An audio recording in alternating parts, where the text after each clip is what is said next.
A lot of times the person who is struggling with a homosexual tendency, they don't want to actually act upon it. So they're coming to you as a friend or just as a Muslim to say, help me to not actually commit homosexuality. Because in Islam, homosexuality is not defined as an identity or a temptation. It's defined as an action.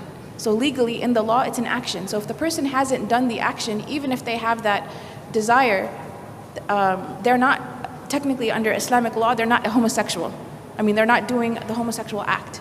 In America, it's become an entire identity. So sometimes when we do counseling with different people who are, I mean, not counseling, it's chaplaincy, we let them know, because they come and they say, like, are we going to hell?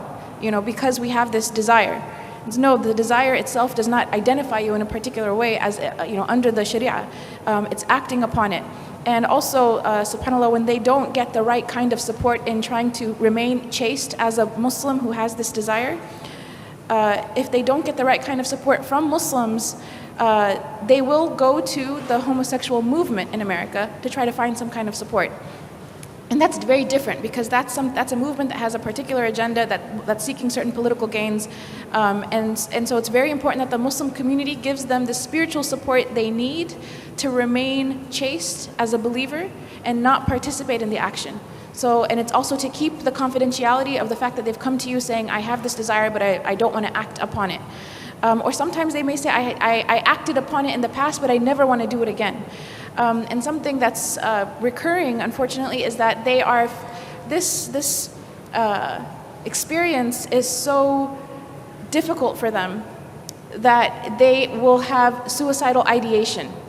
And there are some unfortunate cases of young people who actually did commit suicide, that were Muslims who had these desires, but somehow they felt like there's no place for them in Islam, there's no place for them with the Ummah, and different issues. Eventually they committed suicide. It's really sad.